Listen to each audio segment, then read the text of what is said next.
Hey guys, welcome back to another episode of Her Faith Inspires podcast, where we take cultural issues and we tackle them with biblical truth. I have a guest on for you today. We're going to talk about a very deep and needed conversation to kick off September.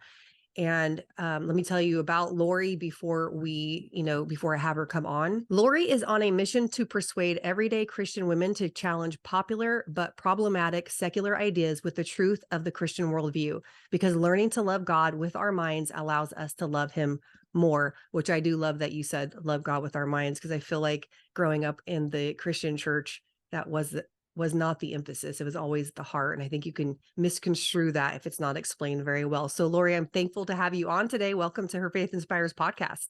Well, thank you so much. I'm tickled to get to be here today.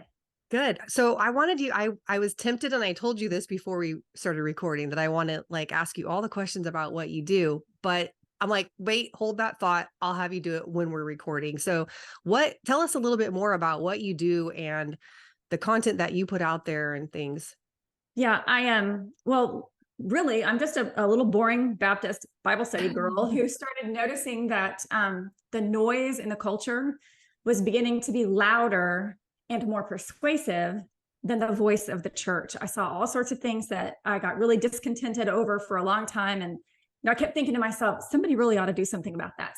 Somebody really ought to do something about that. And so finally, I ended up at Biola University getting a master's degree in Christian apologetics.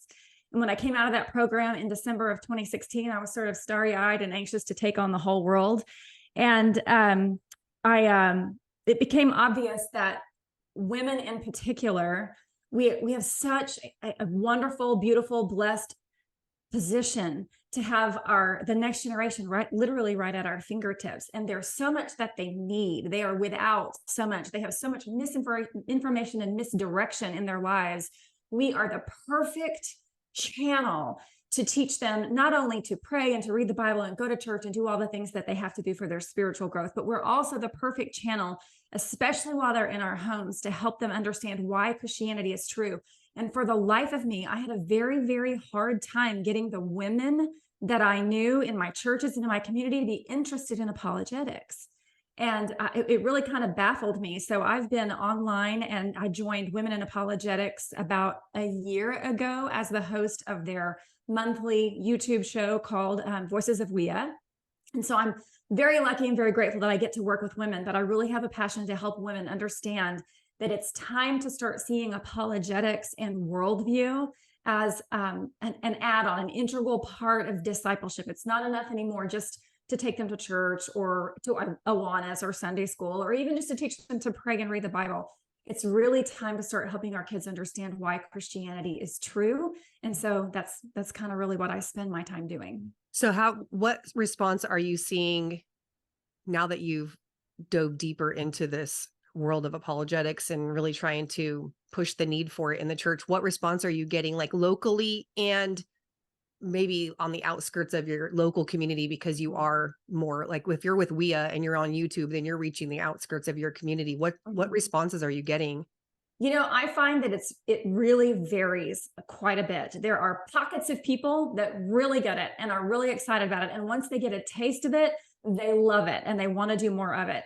But like my mom tells me all the time, I don't really know what to tell people that you do. And I understand that. I totally get that, because apologetics, like you said earlier, it's not something that those of us who grew up in the church, we didn't grow up with apologetics. We didn't get worldview training. So this is it's a weird concept, and it seems very dry and academic and not soul-ish enough in some cases. And so there are people who are just not interested in it at all. There are actually people who are opposed. That's been the strangest, I think, that I've encountered, the strangest response that I've encountered. There are some people that literally have told me, no, we don't want you to come to our conference because we don't believe in apologetics, which is odd. Yeah. But I mean, okay. And then I think that there's a lot of people who think it's argumentative. Yes. And kind of brings out the worst in people. And I understand that too, except that I do think that there's a basic misunderstanding. Most people don't understand that there is a difference between having an argument and making an argument. And that's really what we're after. So it really just kind of depends on how much exposure people have had to apologetics in the past as to whether or not they're really interested in it anytime I bring it up. Yeah, that's good distinction between making an argument and then having an argument with someone. Right. I also from my perspective see that people in the church think, "Oh," and I know we're not really talking about this, so I'm sure you and I can sit here and have this conversation for a long time. We won't, I promise. We'll get onto the topic. But I also see where in the church they're like, well, that's not a sin related issue, or that's not the gospel, or that's not, Yes. this need that I'm going through. But really, that's not the point of apologetics anyway. We're talking about giving a reason for the problems of the world and what worldview can answer those problems, and Yes. apologetics tackles that. So I just feel like there's a misunderstanding, but if you can't even get your foot in the door to explain it, it's never going to change. And Right. the church needs to be able to do a better job. And I think what we're talking about today is going to show why. Right. I agree. I think so too. Yeah. Well, what's funny is that I always like to tell how my guests became guests, because sometimes people think like, where do you get all your guests? And how do you know well, first of all, I do vet my guests because I have a specific audience and we have a specific message that we're trying to put out there for the listener. So yeah, it's not going to be just some willy-nilly person coming on here and me just trying to figure out what they have to offer. So of course, somebody recommended to you, David Wolcott, who was on my podcast before as well. And he was like, "Oh, you need to talk to Lori," because I had posted like for a week, I have 3 boys and a wonderful husband. And this toxic masculinity message annoys me to no end, because I'm Yeah. like, wait a second, there are moms out there of boys who are not raising their kids Yeah. to, and the word toxic masculinity, it offends me as a mother, because like my boys are masculine, but they're not toxic. Anyways, again, that's a whole other topic we can talk about. But Dave was like, you need to have Lori on. She was just writing to this. And so you and I were talking, and we like this other topic that you've been researching, which has something, it's kind of has an extension of that. Like, I guess you could say Yeah. toxic is Yeah. part of it, but Yeah. I love where you're going with this. So Nancy Pearcey's toxic masculinity, basically in a nutshell, she's saying that the culture's telling us that all this toxic masculinity is coming from these Christian values and Christian men. And she goes in to give an argument and a defense for why that's not true. And you're saying that the secular culture is saying that all of the suicide rates that we're seeing right now with teenagers, these mass shootings, the problems within the culture today are stemming from the toxicity of Christian values. And so I love this. When you said, I would like to talk about this and where this is headed, I was like, let's do it. And so before we get into it though, we do need to talk about defining what secularism is, because Yeah. people, I want to make sure we start from the ground up and everybody understands what page we're on. Sure. Sure. Yeah. And I think that's a good idea, because most of us have heard that word. Our preachers have tossed that word out from the pulpit. Our Bible study leaders, we read about it, but very few people actually take the time to spell out what it might mean. And so I recently did this for an apologetics class that I taught this summer. And I looked online and kind of cut and pasted several definitions together till I found one that kind of expressed just the way I like it. And so what I taught my class, and will continue to do because I like this definition, is that secularism is a mindset or an approach to life that rejects, excludes, or is indifferent toward religious considerations. Mm-hmm. So it might be that a secularist is an atheist, but they may not necessarily be atheists. They just simply have some view of God that basically says he's unknowable, he's distant. So we are free to live our lives and build our families and our societies and our organizations without any reference to him. So there's a little bit of room to maneuver in that department as far as whether or not a secularist actually believes in the existence of God or not. It also leads right into humanism. So if that's our view of God, then most likely everything that we do, all of our ideas, the things that we're going to follow, the things that we're going to do, we're going to spend our life on earth doing, are going to be human centered. So I kind of have a similar definition for that. Oh, yes. It's a mindset or approach to life which assumes that human life and society can reach its fullest potential through strictly human means, such as human reason, human intellect, human industry, and human self-will. And the truth is, secularism and humanism is kind of like a hand inside a glove. They just go together. So when I say secularism, typically what I'm referring to is the fusion of those two terms. Because we don't believe God exists, or at least we believe that he doesn't have any reference to our everyday lives, we live in a humanistic, man-centered way. And that way, everything that we do is going to come from a humanistic point of view rather than a theistic one. Gotcha. So that also means every problem that we try to solve is going to come from that. The way that we see the problems arise and how we Yes. interpret those problems are going to come from that. And then, oh, if there's a solution, it's going to come from that. So really, Right. without God, we know as Christians, you're not going to solve that problem, but Yeah. we're going to talk more about that as well. Right. So you've been doing, and I love the work that whenever anybody interprets data or puts together charts, I'm always impressed, because that is not the way my brain works. I'm like, tell me what it says. Tell me what it says, because it just reminds me of math, and me and math didn't get along in school. But I love when I see your research on it, and you've done thorough research on the mental health crisis that we're in, because everyone's saying it. It's not just, Christians or conservatives or, whoever we might listen to and put ourselves in that little echo chamber that's saying we have a mental health crisis. It's being said within the public school system. It's being said within government and things like that. So you've been looking at these trends of secularism over the last few years, probably longer than the last few years, to be honest, and the role it has in the mental health and how that is linked to school shootings, which is also very interesting. Yes. Can you explain what you found by diving into that? And how long has this research taken you to? I think I started, well, I probably have had an interest in it over the years, just informally, because it actually is part of my own story. And so I've always just kind of been, keeping an eye on if something comes on the news and it's about mental health or that sort of thing, it kind of pricks my ears and I pay attention a little bit more. But really what happened is the Nashville shooting happened in April, and that for some reason just fell harder on my soul than all the other ones that have come before. And then right after that was the one in Dallas, which happens to be very, very near the community where I live. So that was two right back to back. And I thought, okay, that's it. I'm just going to jump on the internet and see what I can start figuring out. I may not find anything. I may not find anything that's useful. I may not be at that spot where I can really kind of dig out the right numbers or the right information, but I'm just going to give it a try. And at the same time, God had been gracious enough to me to provide a friend who had asked me to teach an apologetics class, a 3-week apologetics class over the summer. And so I was also trying to figure out a way to make, like we were talking about before, to make apologetics real, to connect it to something relatable and real. And I thought, well, I need them to understand. I started out talking about the evidence for the resurrection. And I think the evidence for the resurrection is fascinating, but I understand that a lot of people think it's a snooze fest. And so I had to figure out why do we care that Christianity is true? What difference does Christianity, if it's true, really make in the real life, real world situations? And so it just happened to be that both of those things were happening at the same time. So I started looking at it, and I found a book and a website called The Violence Project. That was my first stop on the internet. And they have these are two researchers. One of them, I think, is a criminologist and the other is a psychologist. And they have taken all the data from school shootings and mass shootings in general since I think 1966.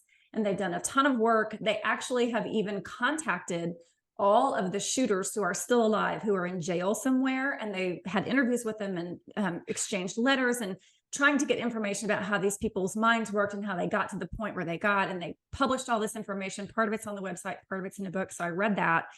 And the first chart I looked at was basically they just graphed a bar chart of the incidence and frequency and the severity of mass shootings. And you can see just when you open up the chart on the way back, on the left side of the chart, the farther back you go in history, it's very small. It's kind of sparse. There's not a lot going on there. It picks up over time. And then the last third of the chart is the last 20 years. And it just mushrooms. I mean, you can't avoid seeing that it has exponentially grown, I guess is the best word to use. And so I started looking there, and it took me a while to really analyze that particular graph. So I overlaid some arrows on it, so I could get a better look at what I was looking at. And what I saw was that even though there was some stuff going on in the 60s and 70s and 80s, it picked up a little in the 80s. It was contained in this very narrow range. It didn't really trend out of that narrow range until a few years after the Y2K, right around the year 2000, a couple years after that. And then it just zooms. It's no longer flat anymore. It climbs like at a 45, almost a 45-degree incline. And that was so intriguing to me, because that means something happened, something changed, and it's picked up to a great degree where it had been relatively stable for 50 years. So that was really interesting. So that Violence Project book, though, made the very interesting, at least I think it's interesting, as they have looked through all of the information and talked with all the people that they've talked with, they have begun to come to the conclusion that most mass shooters in some way, shape, or form indicated that they either knew or that they wanted or that they were okay with the understanding that this would be their final act. And so they are coming to the conclusion that mass shootings may actually be just a severely twisted and angry form of suicidality. So I looked at the suicide rates, and they did the same thing. I found a completely different chart on a completely different website, totally unrelated to the information I was looking at before on the Violence Project. And what you have is, in the Great Depression, which is historically known to be a time of disproportionately large suicide rates, right about 1947, 1950, the rates of suicide plummet in this country after World War II and the Great Depression. And it does the same thing. It bobbles around a little bit underneath this range, but it seems to be contained. It's kind of flat. It doesn't really break out of that narrow space until almost exactly the same time period on the graph, about year 2000 to 2005. And then it does the same thing. It starts to climb out of that range very steadily at almost a 45-degree angle. And that was really weird. That just sort of dazzled me. Why do they look the same? Now, maybe they look the same because the Violence Project researchers are correct that mass shootings really are just a form of suicide. So as the suicide rate goes up, so will the mass shootings. Maybe that's part of it. But I just thought that was strange and I don't know, just intriguing. And so, but as a Christian, obviously, I have always held, as most of us have, that part of the social decay we're seeing has to be related to our societies turning away from God and sort of disenfranchising ourselves or estranging ourselves from God. So then I found some good numeric statistics from the Gallup Research Center, where they had published about the same time frame, which I thought was really interesting, from about the late 40s or early 50s to present day. They had the self-report of Christians versus other religions, and a column for, at some point they began keeping a column for the nuns. So people who would answer the question, what religion are you? They would check the box that says none. And so I literally went through and plugged in all those data points for all those years. And then I asked my Excel spreadsheet just to plot a graph, just so I could see the nuns against the Christians, to see what those changes look like. And it really took my breath away, because what I saw is that the secularist lines, the nun line, looked exactly like the two graphs, the same trend line from the two graphs. There's this period where it's climbing, it's increasing, the change, let me be clear, from secularism.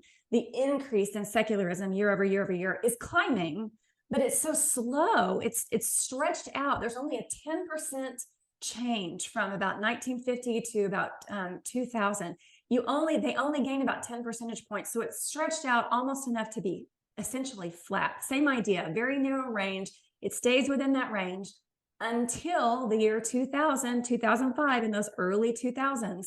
It does exactly the same thing. It begins to pick up exponentially at basically what looks like a 45-degree incline or something really close to it. So I have 3 trend lines that I just found accidentally, and they almost look entirely identical, like a hockey stick. If you imagine a hockey stick laying on the ground, right, where the long part is flat and then the head kind of sticks up, that's what it looks like. And when I compare that to the line of Christianity, self-reporting of Christianity over that same period, it's the same hockey stick, but it's flipped upside down. So the hockey stick is on the ceiling, and the head of the hockey stick, it represents a decline.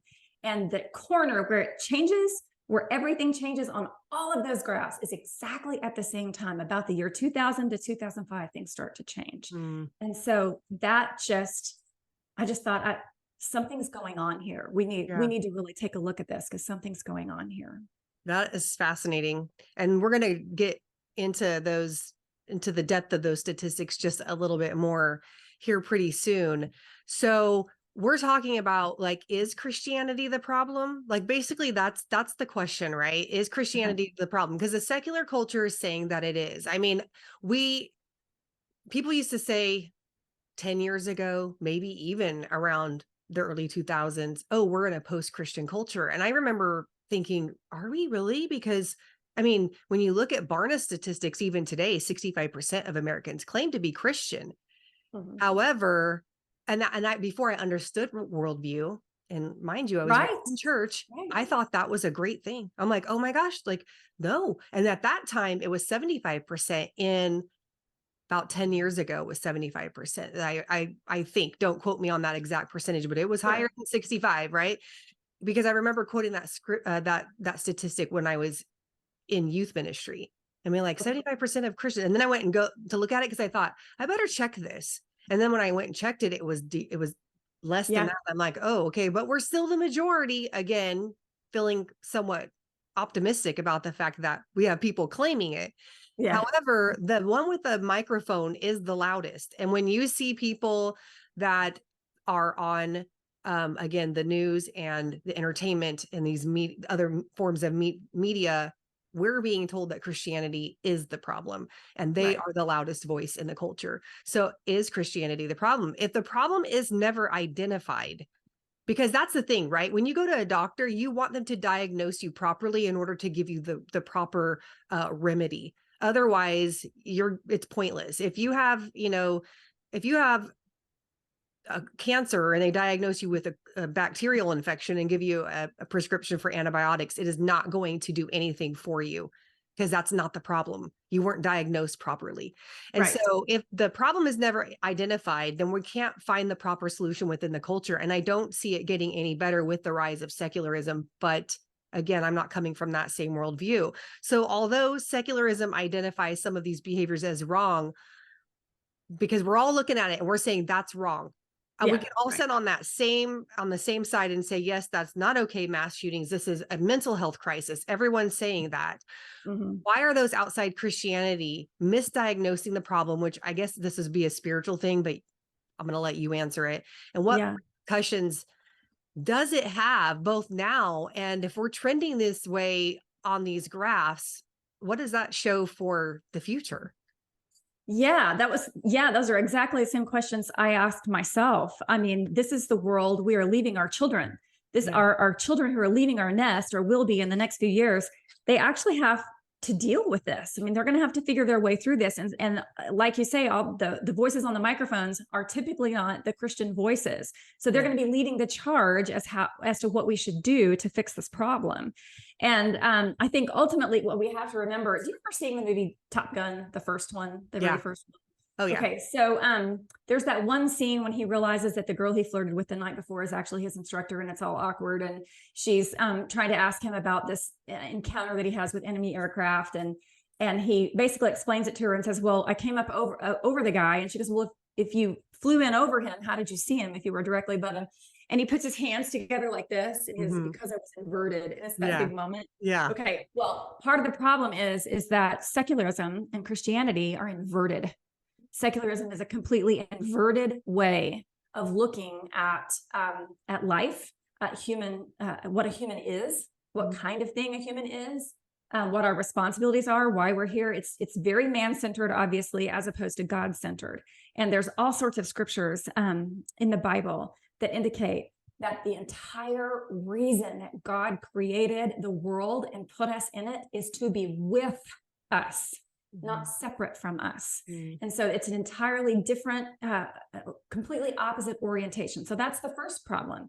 Because, like you said earlier, if we're diagnosing a problem and we're totally leaving the God perspective out, we're going to come to the wrong conclusion about what the problem is, and an equally wrong conclusion about how to fix the problem. So that's the first issue we have to deal with as Christians, is to recognize that everybody outside the Christian community is going to look at this problem and most likely, unless we get lucky, most likely they're going to apply the wrong solution. So that's going to be the first thing we have to deal with. Secondly, and this is the reason I love studying worldview and teaching about worldview and helping people turn that worldview light on for themselves, worldviews have implications. It's really not so much, I think a lot of people think when you think biblical worldview or Christian worldview or secular worldview, I think they mistakenly replace the word worldview with outlook, like a sunny disposition, or maybe a cold disposition, or a pessimistic disposition. That's not really what a worldview is. Recently, I was able to rewatch Home Alone. That's one of our family's favorites, And I didn't like the movie when I actually first saw it in the theaters, because there's no way that little boy could have come up with all of those pranks and actually pulled them off, But that is a great way to describe or teach or explain how worldviews work, because that rope and pulley system, for instance, that rope and pulley system has to be put up in just the right way, that the can of paint has to be just heavy enough that when somebody opens the door, that it swings down and it hits the bad guy in the face, right? All these criteria have to be met. They have to be connected and set up correctly. Well, worldviews work like rope and pulley systems in your thought life. And so they lead to certain conclusions. So there are certain things that we can predict based on someone's worldview.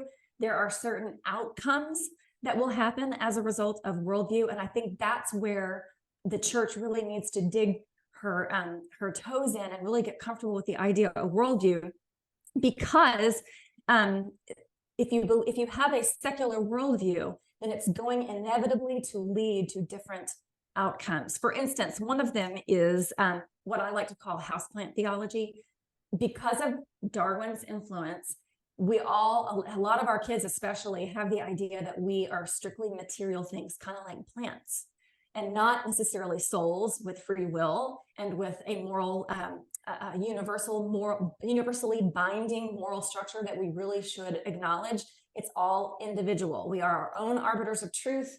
It all kind of rises and falls on our own opinions and our own assumptions.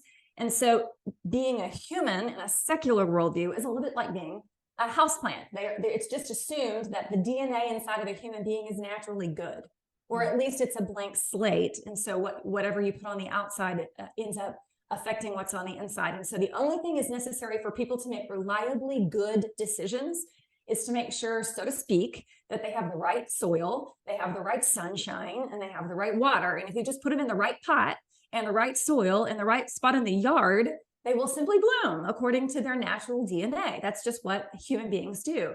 But that's a false idea of what a human being is. If the Bible is telling us the truth, that's not at all how we work.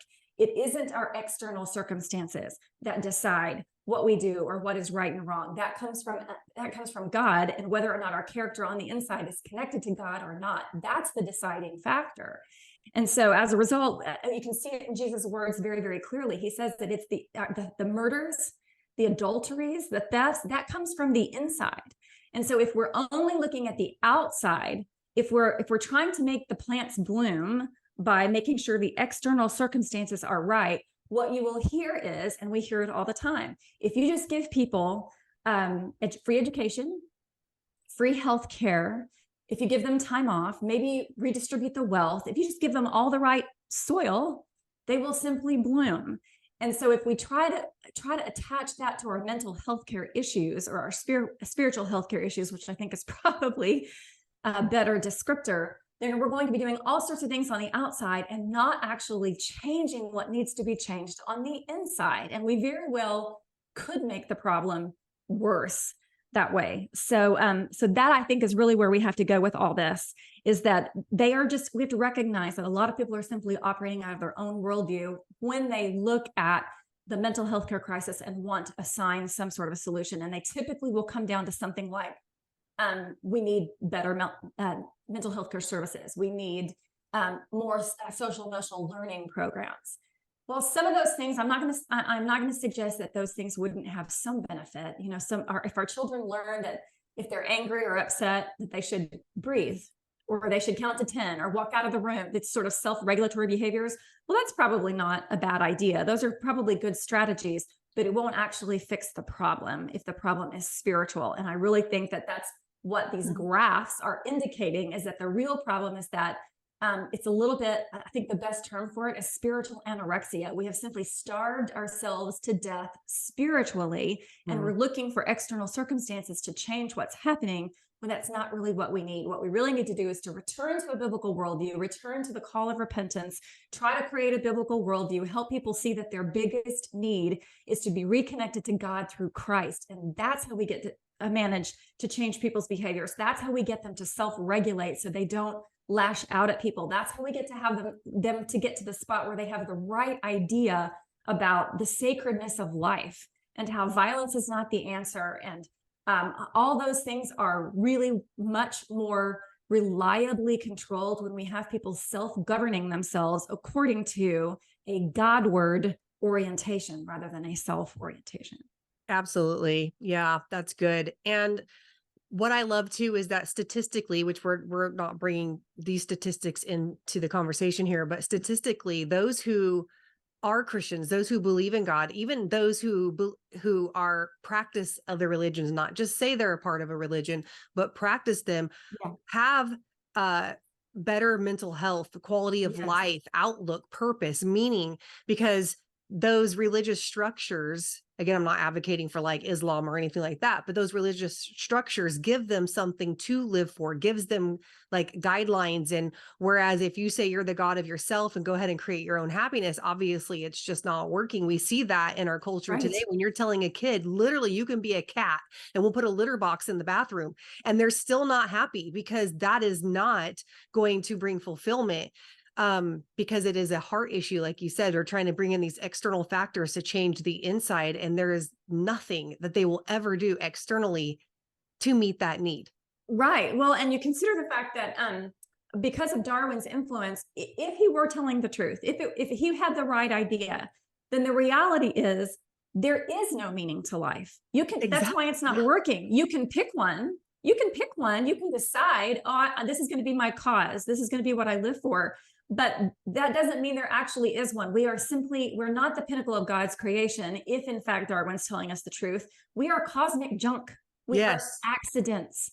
There is no purpose, and it's impossible to live with purpose if you were not here on purpose. Yep. All you're really doing is just filling your time and waiting to die. And so that's why they keep thinking this is going to give me purpose and meaning. And then it kind of keeps falling short. And so most people will double down on their whatever it is that they're chasing. And then it continues to fall short. And so we get into this really dangerous downward spiral. And that's the problem. If the secular worldview is correct, there is no point for any of us to be here. There is no intrinsic worth of human life. It's just non-existent. And so that's why the church really needs to start speaking up and teaching worldview concepts, because even like you said, even people who aren't personally is the word I'm looking for. Even the people who are not personally identifiably committed Christians, if they will at least adopt a Christian worldview, such as the nature and existence of truth is objective, it's outside of us instead of inside of us, then that teaches them that we need to take whatever our thoughts are, whatever's going on in our lives, and mold it to the truth, even if they don't necessarily agree on what that truth is. At least if it's out there and not in here, that helps kind of keep us on the same page. And so it really is time for us as the church to start becoming revivalists, really at the grassroots level, and trying in every way that we can with the people who are around us in our sphere of influence to revive the Christian worldview, even if we can't get them saved necessarily, but at least start campaigning for the truth of the world as the Bible describes it. Right. There was a debate by Jordan Peterson, and I forget the lady's name. She's an atheist, naturalism, all that kind of stuff. And she's basically agreeing that when you wake up, there's no purpose to life. She's a professor. She goes and tells her students, basically, put one foot in front of the other, wash your face, eat something, and you'll feel better about the day, right? Because, and then, so it's very odd. And Jordan Peterson was basically saying, why even create your own meaning if there isn't by chance, if there isn't purpose to life. And what he was saying too is the things when you're trying to create meaning, when you say there is no God, when you're saying you're here for a purpose, but there is no God, you're actually taking from what God has given to us, the reason that he's created us. And you're saying, I'll try to create it without you. So you're Yes. using even the societies like America, who is founded on these Christian principles and these values. You didn't even have to be a Christian to benefit from it, That's right. because we're That's right. operating under those things that God has already instituted. But since they begin to chip away at those things, the foundational beliefs and the values, such as truths, you can't get any more foundational than biological male and female. Yeah, that's We're true. in trouble if you chip away at that, or if that's gone. Then what else is there? What Yes. else is there to that? So yes, it's such a fascinating conversation. And if people would just think through that, they would see how self-defeating naturalism alone is. Like, don't even talk right now if you're a naturalist, because everything you say is meaningless. Like, we don't even know did you come up with that? Is it your neurons firing? You know what I'm saying? So yes, it's Well, infuriating at the same time. and I think it even has direct bearing on what we're seeing in those graphs and what we're seeing as far as the mental health crisis is concerned. Because I taught my class this summer. I asked them a question. I said, "Look, if the reality is that you and I were never supposed to be here in the first place, then what does it matter? Think about somebody who is looking at a future ahead of them, whether it's some sort of a long-term hardship of some sort, whether it's a moral mistake and the consequences are coming home to roost, or it could just be an honest mistake, like investing in a business that went south. If you're looking at a long and painful circumstance ahead of you, and somewhere inside your head, even if it hasn't been taught to you explicitly that that life is not worth living, but if you are operating under a Darwinian, I'm just a cosmic accident, life is here by accident, this is this ungoverned, purposeless, mindless universe. At some point, what difference does it make if you are here 1 minute and gone the next, if you were never supposed to be here in the first place? Mm-hmm. Well, a person in that situation, in that crisis moment where they're overwhelmed with hopelessness, that seems to me to have no other effect but to make the idea of suicide more appealing, not less appealing. That's not a blessing to them. That's not going to help them find a reason to live. It's going to make it easier to give up. And so I think that that's a lot of what we're seeing reflected in what's our mental health crisis, is really kind of like I said, it's a spiritual anorexia. It's the idea that we don't have the resources to work through these issues because we have such a radically self-oriented worldview. Yes. Yes. So I like your statistics with the nuns and the decrease, the increase in nuns, NONES. Right. Those who are saying, I'm not affiliated with any religion. And then we see the decrease in Christianity, and that it happened around the same time. Because I did see that graph where you're seeing the nuns going up and Christianity going down, which is really fascinating. Why? And frightening. Yes. I think that's what it is like jaw dropping, because the thing is, like, we can be in the church, we can be in God's word. We can think because I'm showing up. Hold on. Sorry. We can think because we're showing up, because, I'm committed to this, then everything, the world is going the way that it should be going. But then you see these statistics, and like you said, we're seeing a problem within the church, and we're seeing how it's affecting the culture. So why do you think this is happening? And why are the results that we're getting, and what are the societal results that we're seeing from it? I think secularism is self-destructive in nature, and we don't hear that very often. What we hear is, you do you. If you want to be a Christian or not be a Christian, that's up to you. They're all the same. They have all the same, we're going to end up in the same spot. Whatever works for you is fine for you. Live and let live. And there is certainly some truth to that. We do all have the right to choose how we want to approach our lives. But I think that that's one of the mistakes that secularists in particular are making, and the church is not necessarily aware that she needs to be speaking up about the fact that secularism is of itself self-destructive, because it's like a lamp that gets unplugged from the socket in the wall. The lamp can't do what it's supposed to do unless it's connected to that energy source. And we are very much the same way. Like I said earlier, that the reason God created us is to be with us, to be unified with us, to be in relationship with us. He is the only eternal, never-ending life source. And so when we disconnect from that, it is only natural that we are going to self-destruct. And we see it in Genesis when God tells them, if you don't listen to what I am telling you, if you eat from that tree, you will die.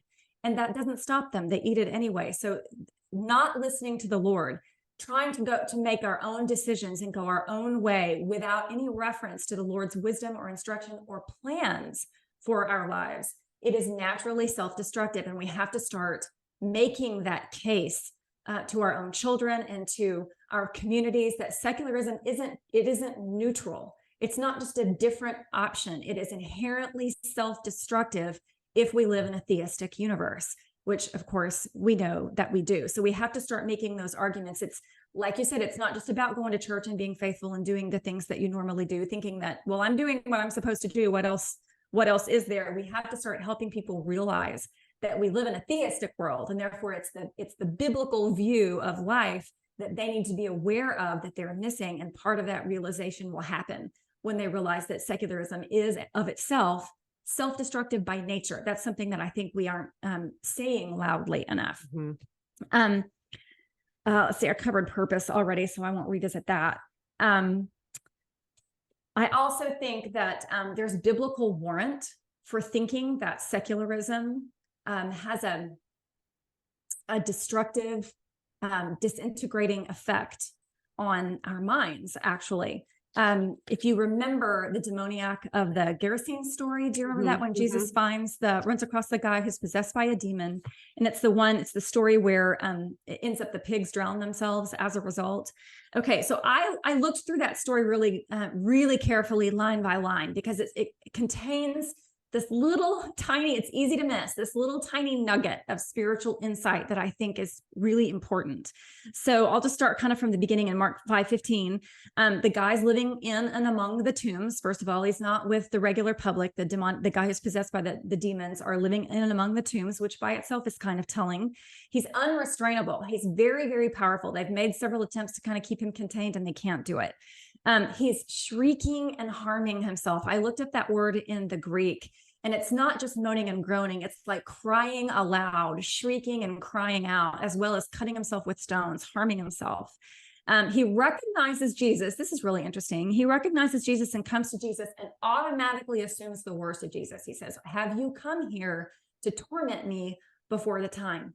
Why on earth would he say that? Why would he think that? Jesus is not really into torment, so it's odd that he would think that. And that I think owes itself to the fact that the demons, the mere presence of God is hostile to them. And so they project onto Jesus their own character, because that's what they would do. They are hostile and they would do that kind of thing. So they've kind of made that assumption about Jesus. And then when the demons are released, obviously they destroy the pigs. And that's not something you normally find in the animal kingdom.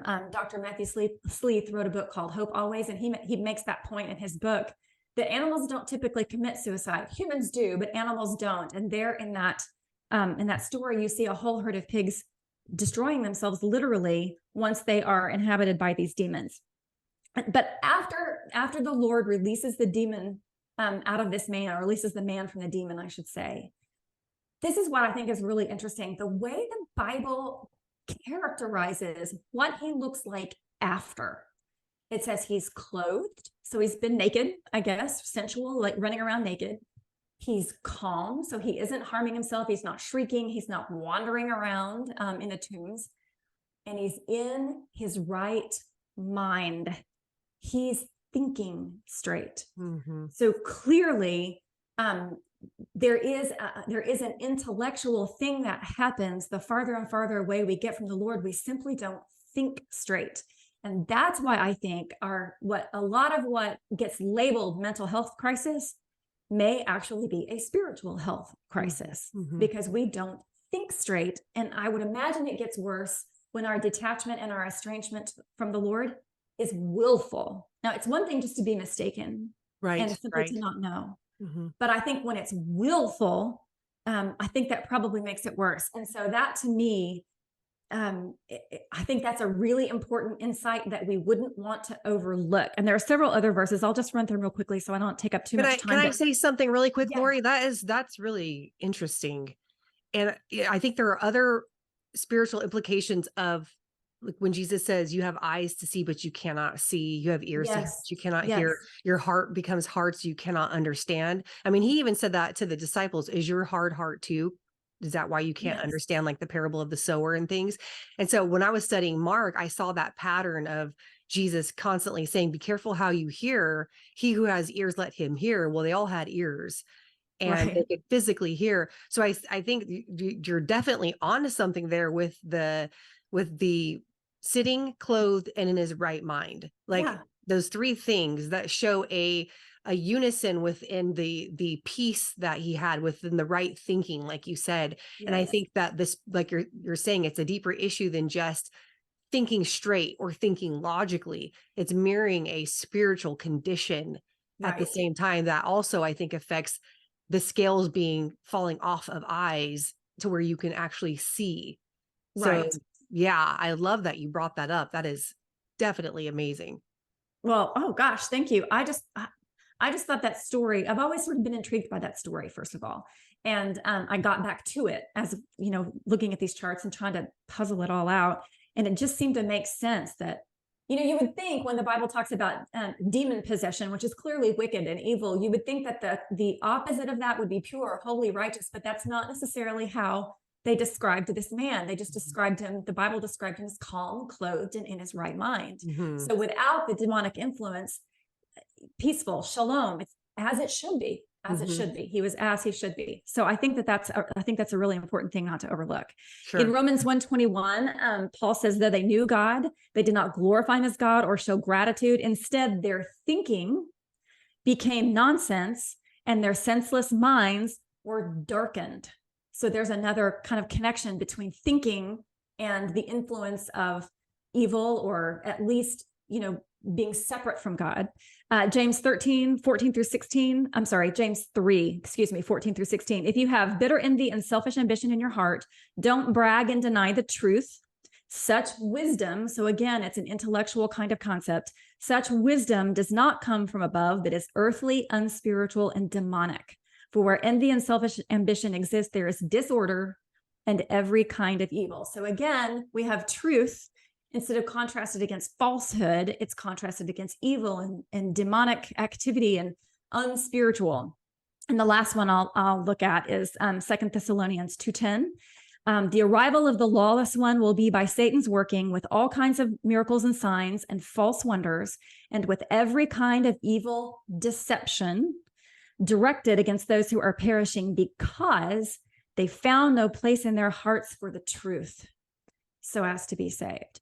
So their minds are clouded and deceived because they weren't willing to love the truth and give place to the truth. And so I think that's what we are in large part dealing with now. And certainly terms like disorder and chaos, that seems to be a pretty apt description of the times we're living through. And so I think it really does issue really a call at all of our feet, because there aren't enough pastors to deal with all of this. And even if there were people, because of because of the blue dots, because we have a decline in Christianity, people aren't assuming that pastors and churches are the place to go for rescue, for help, Mm-hmm. for truth, for knowledge about how to live life. They've sort of written all that off. And so you and I have to be the ones to take this message to them. You and I may be the only Christians they trust. Mm-hmm. And so it really needs to be something that you and I roll up our sleeves and decide we've got to have a revival. And those of us with boots on the ground, we're the ones who are going to have to institute a revival, because the churches and the pastors have lost so much esteem in the public's eyes that it's going to have to be person to person, hand to hand, heart to heart. Yeah. Yep. We definitely have our work cut out for us We in the do. church, and it can be overwhelming. But I believe that, sometimes I've said before, like, God, why am I living in these weird times? Like I'm a scaredy cat. Like I was just like, can I speak the truth when it at the Yeah. moment the truth is male and female is female? I mean, am I bold enough to say that? There are people I read last night where a dad in Canada was thrown into jail and he was given a 6-month sentence. They ended up letting him out after 3 because the courts decided in his favor, thank God. But for misgendering his daughter, he called her his daughter and she wants to identify as a boy. And it's like, that's where we are. That's in Canada. That's one country. It's Mhm. our neighbor. And obviously, we see in America that it's not much different. We just may not have at the moment parents getting thrown into jail, but in California, they can be. They can get, you can get your kids Yes. taken away. And when it starts in Crazy Cali, it's going to be making its way over into the rest of the US if we do not let our voices be heard and stand against this at all costs.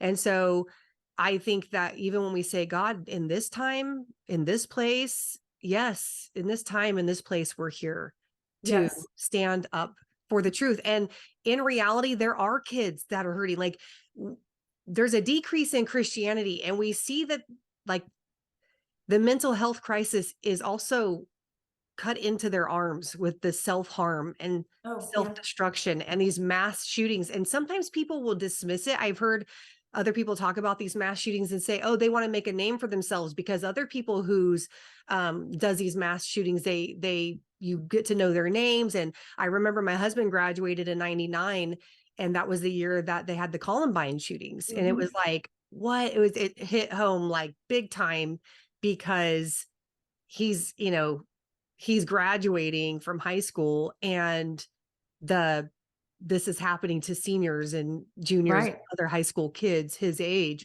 Right. It was crazy. And then since then we've seen I'd love to see the 1999 till now mass shooting increase on your uh graphs, because I know you put it there. But with the kids cutting themselves, with the self-harm, with the rise and all of this, why does the culture believe that Christianity is the problem? Like, why is that what we're hearing? Now, I know we talked about it. You said secularism and Christianity are inverted. The outside world is not going to see us as the solution, but why do they see Christianity as the problem? Yeah, that's a great question. That's a really good question. I did a lot of thinking on that when you asked me that question. And here's the only thing I can come up with. Well, first of all, kind of Romans chapter 8, verses 5-7 are kind of my flagship verses for this topic. What I keep coming back to those verses. And in Romans 8:5, it tells us that the mindset of the flesh is death and the mindset of the spirit is life and peace. And it goes on to say in verse 7 that those who are in the flesh are hostile to God. So I started thinking about that, and because I've always just taken that at face value. That's just a fact. People who are in the flesh were hostile to God. Got it. We see that. So we see it in the scriptures. If we're honest with ourselves, we see it in our own lives. But then I started asking myself, why are they hostile to God? What is it about being in the flesh that's hostile? So I went all the way back to Genesis 3, and I looked at that conversation that happens between the serpent and Eve. And I think I see in that conversation, which I'd never seen before, because we haven't had these conversations in our culture until now, or at least they're not mainstreamed anyway until now. But that oppressed narrative that is Marxist in its roots, essentially, that idea says that the people who got here first set the system up to rig it against you. And therefore, the only proper response is to overthrow them, because that's how you undo the injustice. And it seems to me that although it's true, I'm sure you have too, a dozen top sermon topics on this particular verse over your lifetime. What most pastors will land on is the fact that he's trying to deceive them and not listen to God. That's true. That's definitely very true. But as I looked through that again in response to your question, and with all of the cultural mayhem that's going on right now, the serpent is setting up exactly the same thing. The accusation against God is he has put you in this planet at this time.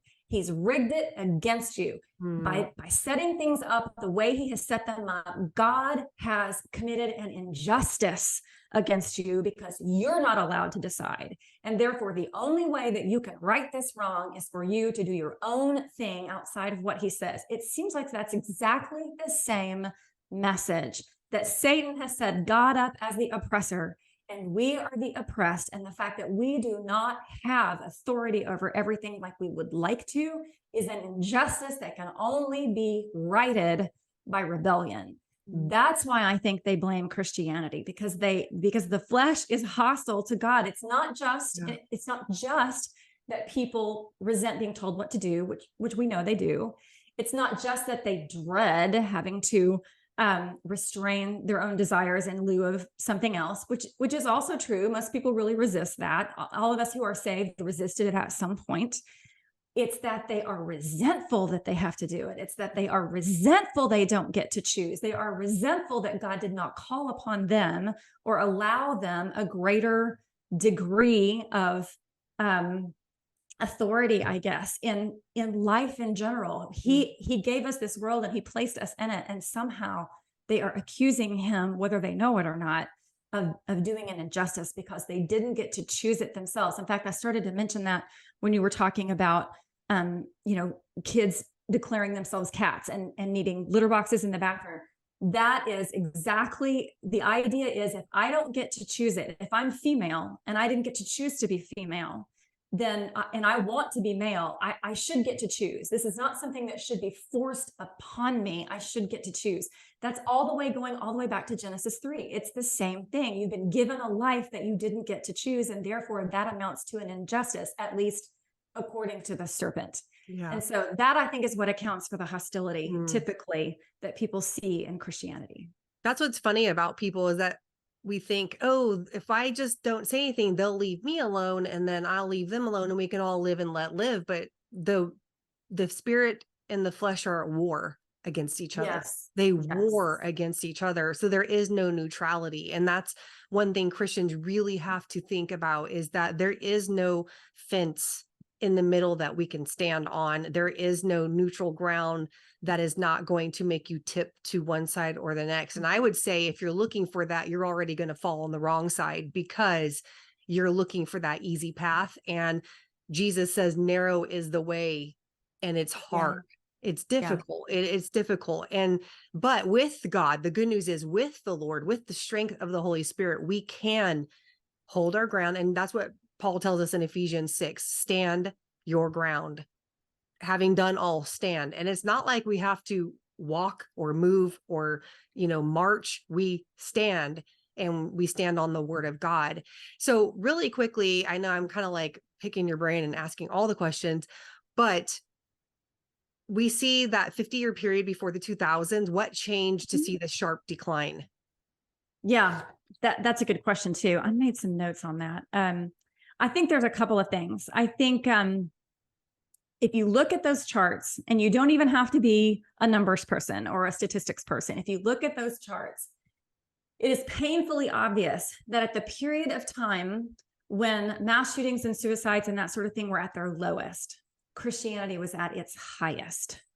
And I think that's a really important thing to consider, that perhaps, like we were talking about earlier, just having a predominant Christian worldview, even if you're not personally Christian, it creates the expectations in society. It creates a certain kind of shared view of society that is in conjunction with the way that God set the world up to function. So even if you don't personally buy in, if your culture is structured that way, then there's going to be a protective, restraining influence on the sin of mankind.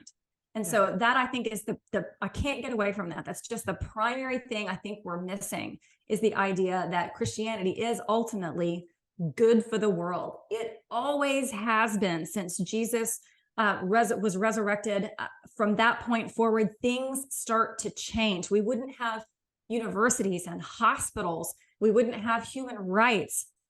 All of those ideas flowed from the truths that became immediately apparent and available as a result of Jesus' resurrection. And so returning to the Christian worldview helps us to have a shared idea and a shared identity and a shared objective. I used to hear my parents say things like, well, we don't always agree on how to get there, but we all agree that we're going in the same direction on what we're trying to accomplish. Well, between the Christian worldview and the secular worldview, that's no longer true. There are two different ideas about what the good life should look like. So we're going separate directions. And so until we can manage to muster our resources and get people back on the same page, which I can't imagine happening except for, number one, an act of God, and number two, a revival, we're going to continue going in divergent paths. And so I think that's the best explanation that I can come up with. Although there is one other that's worth thinking about. I guess I would be remiss not to say this. I happened to get a little bit curious, and I started doing a timeline and just of American history. What kind of major things have happened? Do you remember would you recognize the term, the Scopes trial? Does that ring a bell? I've heard of that. Yeah. I couldn't tell you what it is. Okay. So in 1925, so we're coming up on a 100-year anniversary at this point. In 1925, there was a trial that basically challenged the fact that some states were passing laws to ban the teaching of evolution in school. And the ACLU brought a challenge, went all the way to the Supreme Court, and the ACLU won. So from that point forward, evolution kind of seeped its way into all American schools, and we've been teaching our kids Darwin ever since. Okay, so that's now, like I said, that's now coming up on 100 years. Then at some point, there were challenges to that. The last one that I recall is in 1987. It was called Teach the Controversy. That made it all the way to the Supreme Court. And those gentlemen were with the Discovery Center, that Discovery Science, which might ring a bell to you. They basically said that what we really ought to do is to teach intelligent design in the school systems, not in lieu of Darwinism and evolution, but alongside Darwinism and evolution, so that the students and their families could look at the evidence for and against evolution, so they would at least be able to make an informed decision, to consider both sides. It reminds me of the verse in Proverbs that says, a witness seems right until they're cross-examined. Yes. And then there's always two sides to the story. Well, that failed too. So if I had a time machine, I could go back to the day after that decision, and I would sit down all of the youth pastors and all the executive pastors and say, you guys have got to start teaching intelligent design in your youth programs. If the Supreme Court's not going to let us do it in the school, then you guys need to take this and run with it and teach it in your churches, so that your kids at least have an understanding that there are weaknesses in the Darwinian evolution idea. In that whole scheme of things, there are weaknesses, and they need to know what they are and why. And then we need to teach them intelligent design so they can see for themselves that there is more than one side to this story. And then Paulo Freire, who's a Marxist, came along in the 80s and 90s and managed to make his way into the public schools, which his influence would never have stuck if we had had a really strong biblical worldview at that point. But at that point, we'd had 60 or 70 years of Darwin. And so that's kind of what paved the way for Freire's educational ideals, which are all very Marxist in their roots. The whole revolutionary spirit. Education is not about knowledge and empowerment. It's not about academics. It's suddenly shifted to activism for obvious reasons. And then the internet, right at that same time, the internet happens. The internet launches in 1991. Then cell phone technology starts to expand and broaden. At that point, even though it was kind of crude, then Google comes around in 1998. More smart, what we would think of as a smartphone with like a screen, happens in 2000. Then 9/11 happens in 2001, and somehow that launches an entire spate of secularist, popular level writers who are just really unloading on religion in general, but Christianity in particular, that all religion, this is what all religions do. This is what they do. They all create death. So all of a sudden that mushrooms, the Da Vinci the Code happens, the book and the movie happens in the early, and right in that window, that 2000 to 2005 window, it happens right there in that window. And then like Sam Harris writes his book, The End of Faith. And then right on top of all of that, then you have Facebook, YouTube, Twitter, Google buys YouTube. So all these things are happening as far as allowing a communication system to emerge where these secular ideas can just bloom and kind of overtake all of these communication devices where we're just inundated with secular thought and secular ideas and secular affections, so to speak. And so that happens. I just can't imagine that's a coincidence that Yeah. that's No. happening right there in that window where all of those graphs change. Every single one of them change right there in that time period. And I just can't help but think that that is a large part of the problem. Yeah. I was just researching, it had to have been last week or the week before that, when you were talking about that trial, like I think in, or the case in 1987, when they wanted to teach Oh, creationism and yeah. evolution at the same Yeah. time. And because I was like, because I know that they used to teach creationism in the school. And then I was like, when did they stop teaching it? And I think, like, I know that they ended up getting prayer out of schools, like in the 60s, I think, something to that effect. So you just see the progression of it, like take prayer out, take creationism out, whatever one happened first. And then it's only Darwinian evolution, which I remember being taught that in biology my sophomore year in high school, and we knew it was coming. So we would always, me and my sister, my brother, we would talk about, we're going to be taught, evolution and biology. It's just funny that, and then now it's the only way. And then you Right. have like you said, we're talking about this rise of secular humanism as far as the worldview is concerned, but the people have not just had a microphone or I guess a speaker. They've been surrounded. They're in a surround sound with the Yes. social media, with internet, with Yes. all of these different technological advances in the Yes. early 2000. And you're right. I remember after 2001, it was like, look at religion. Look at how toxic it is. Look at what religion does when people believe in God, or they're going to take their beliefs and, go kill people, innocent people, because they think they're going to paradise or whatever. And people lump Christianity in that. And what I find is funny too, is that you don't see the hostility towards Buddha, Muhammad, Krishna, True. whatever, all these Yeah. people like you do Jesus Christ. You don't see the hostility towards these other religions like you do Christianity. I know. And Why he's is good that? news. Jesus is Yes. good news. Yep. Yep. It's such a, I mean, I guess I'm just so comfortable with that. I grew up in the church, but Jesus is such good news. It just doesn't make any sense. Well, thank God you were raised in the church, and thank God I was raised in the church. And even though I think wish I would have had the worldview training at a younger age, I do see the need for it now because it wasn't there. I see there's a need for this, and I want to help carry that so the Me church is too. prepared to answer these questions. So in that way, God has used it for good in the sense Sure. of we're trying to have these conversations. So I think, raising your kids in the church, it is meaningful. It is good for us to do that, but we also have to be watchful about the worldview training that our kids are getting, the worldview of the pastors, because Barna's statistics on that is startling as well. Yeah. And so finally, Lori, you said worldview formation translates into soul formation. Just expand on this as we end. Yeah. Okay, so we've kind of touched, we've danced around it really kind of throughout the whole conversation, but essentially you can draw a straight line between what someone believes is good and valuable and the things that are desirable. And you can draw that line, connect it back to what they believe is true and real.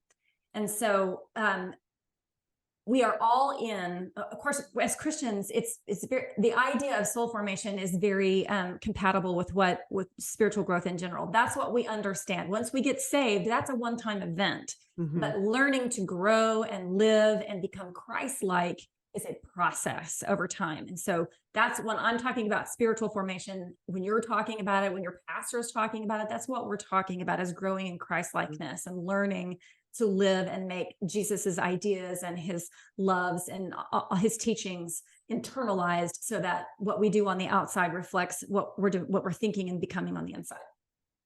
But the secular world is doing that too. Now, I don't know that they would call that. I don't know that they would recognize it as that, But everybody has a worldview, and everybody's worldview is forming them in some way, basically because our worldview teaches us what to love and what to pursue. And that becomes a feedback loop. And if you've done any kind of research or reading or just bumped into an article on neuroscience, you know that there is that neuroscience has confirmed in the last couple of decades that you can change your actual brain structure. You can change the way you feel about things simply by forcing yourself to think on X instead of Y. You can literally change your brain structures, your neural pathways. And so that ultimately provides kind of a picture of what soul formation looks like.